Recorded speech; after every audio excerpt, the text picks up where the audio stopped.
여러분 안녕하십니까? 안경모 원장입니다. 제가 이어서 계속 이제 호흡기 질환에 대해서 한번 그냥 감기 이후에 뭐 비염 이후에 기관지염, 폐렴, 천식 이렇게 그 호흡기 질환에 관해서 쭉 한번 연이어서 말씀드리고 싶어서 이번 시간에는 기관지염에 대해서 말씀드리고자 합니다. 이게 의학적인 거라서 이게 기관지거든요. 기관지. 이렇게 쭉 내려오는 게 기관지입니다. 이렇게. 그리고 여기 보면은 뭐 모세라면 뭔가 좀 털처럼 가늘다 뜻이잖아요. 이게 털처럼 가늘게 이렇게 가지를 친 게 모세기관지고요. 이 부분이 모세기관지고. 여기 그림에는 안 나와 있는데 여기 모세기관지 맨 끝단에 보면은 포도송이 같이 이렇게 송골송골송골 있는 게 있습니다. 이게 허파꽈리거든요. 폐꽈리에 거기서 그게 되게 중요합니다. 그게 이제 우리가 그 심장으로 들어가는 산소를 다이렉트로 연결해 줄 수 있는 공기, 숨을 이렇게 쉬면은 여기서 필터를 다 하는 거죠. 일단은 콧구멍에서 1차 필터하고 목구멍에서 2차 필터하고 기관지에서 3차 필터해서 모세기관지에 필터해서 허파꽈리에까지 산소를 최대한 깔끔하게 청정 산소를 공급하는 그게 우리 인체가 이렇게 구성이 되어 있습니다. 근데 그 중에서 이 기관지 여기에 염증이 생기면 여러분 어떻게 될까요? 여기에 염증이 생겼다. 여기에 염증이라는 것은 거기가 붓고 충혈이 되고 발열이 나고 막 이런 부분들을 이야기를 하잖아요. 그러니까 이런 기관지에 염증이 생겼다라 첫째 나타나는 증상은 여러분 기침이죠. 기침. 콜록콜록하는 기침. 여러분 기침이 왜 날까요? 여기서 간질간질한 기침을 간질간질 이런 기침을 우리가 알레르기성 기침이라 할 수 있는데 홀록홀록 하면서 막 가래가 나오고 큰 기침을 하잖아요. 이런 장기침도 있지만 홀록홀록 하면서 이런 큰 기침도 있잖아요. 이게 뭐냐면 기침이라는 행위는 지금 심장하고 폐의 어떤 관계에서 심장은 공기를 받아들일 준비가 되어 있는데 폐에서 공기를 안 줘요. 주더라도 조금 줘. 그러면 뭡니까? 야, 폐야, 너 뭐해? 빨리 내한테 심장이 하는 말, 심장왈, 폐야, 빨리 공기 좀 줘 하는데 폐는 막 최선을 다해서 줌에도 불구하고 공기가 콧구멍에서 안 들어가요. 그러니까 뭡니까? 순간적으로 통로를 확 넓혀야 공기가 쑥 들어가잖아요. 그러니까 기관지를 확장을 확 시키는 거죠. 그러면 확장하려면 어떻게 해야 돼요? 기침을 컬러가면 순간적으로 여기 풍선처럼 확 커지는 거죠. 여러분, 이런 기침이 만성적으로 계속되게 되면 기관지가 계속 어떻습니까? 이렇게 확장되는 연습이 계속 되겠죠? 그런 걸 병원에서 뭐라 그러나요? 기관지 확장증이라 그러잖아요. 그거 되게 치료하기 힘들거든요. 고생합니다. 항상 목에 가래가 끼고 막 이런 어떤 증상이 기관지 확장 환자들 그런 게 있거든요. 그래서 그런 어떤 기침과 거기 가래가 또 생기죠. 여기 염증이 생겼으니까 이 염증을 해결하기 위해서 우리 몸은 어떻게 합니까? 모든 면역 기능을 총동원합니다. 체온을 올리고요. 심장 펌핑을 증가시켜서 혈액을 최대한 공급을 합니다.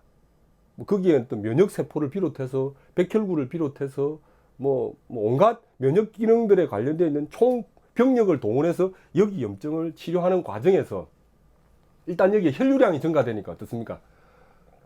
점액 분비량이 증가되죠.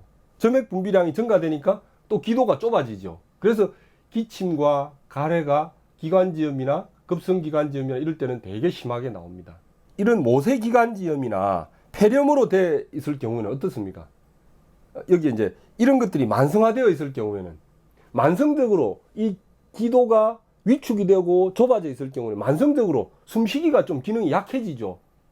우리 어머니들이 나이가 들어서 모든 세포가 쪼그라들고 기능이 떨어졌을 때 조금만 오르막을 걸어도 숨이 차고 천식 환자분들은 어떻습니까?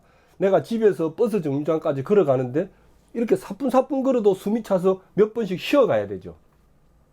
이게 천식이잖아요. 또 더 심한 사람들은 체온이 떨어질 때 이 허파꽈리나 폐가 그 기관지 세포가 위축이 될 때 어떻습니까? 숨을 못 쉬죠. 텔레비에서 가끔 그런 거 보신 적 없나요? 천식 환자들은 막 기계를 제가 이름을 잊어먹었는데 이런 거 하면서 흡입기를 쓰지 않습니까? 그리고 밤에 잘 때, 아침에 일어날 때 항상 그런 걸 쓰지 않습니까? 이런 어떤 폐세포나 기관지에 관한 부분들은 사실은 치료가 좀 난이도가 있습니다. 우리 몸이 이런 세포를 살린다는 것은 우리 인체가 60조개에서 100조개의 세포로 구성되어 있잖아요. 이 세포들이 모여서 조직이 돼요. 기관지 조직, 폐 조직, 모세기관지 조직. 이 조직들이 또 모여서 기관이 되는 거거든요. 이 기관에 지금 기능이 떨어지고 세포가 짜부라드는 거거든요. 이 세포를 살리는 방법은 어떤 느낌이냐 하면은 역시 농부의 마음으로 돌아가서 우리가 식물이 이렇게 자꾸 시들고 자빠지고 쪼그라들고 이런 걸 살리려고 하면 여러분 어떡합니까? 그 식물이 뿌리를 내릴 수 있는 최적화된 자연 환경을 만들어 주는 거예요.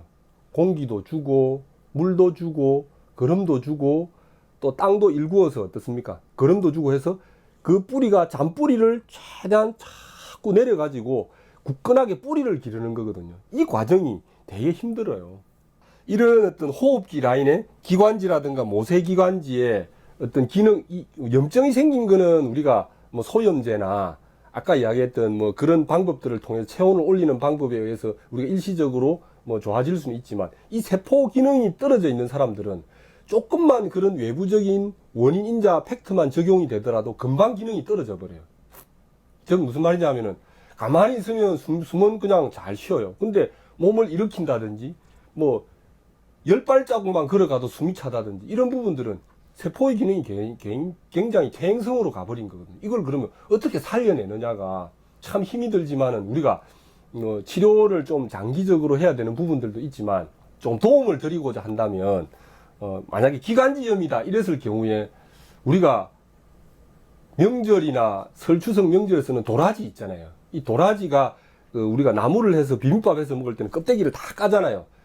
사실은 이 껍데기에 모든 약효가 거의 다 있습니다. 그래서 우리 한방에서는 도라지를 길경이라 하거든요. 길경을 거피하지 말고 유피, 그냥 흙만 털어내고 그대로 씻은 유피 상태를 말리고 거기다 감초를 해서 제가 좀 적극적으로 한다면은 그걸 갖다가 도라지하고 감초를 1대1로 해가지고 꿀에다가 잘 쟁여서 개서 그냥 그 식탁에 놨다 아침 저녁으로 수시로 이렇게 숟가락 뜯으신다든지 안 그러면은 차로서 감초 20g 그 다음에 도라지 물 2리터에서 1리터 줄어들 때까지 계속 끓여 가지고 그걸 차로 뭐 2, 3일 정도 이렇게 계속 마신다든지 아니면 아까 그런 그 꿀에다가 쟁여내는 거와 차로 두 가지를 동시에 한다든지 이런 방법도 있고요.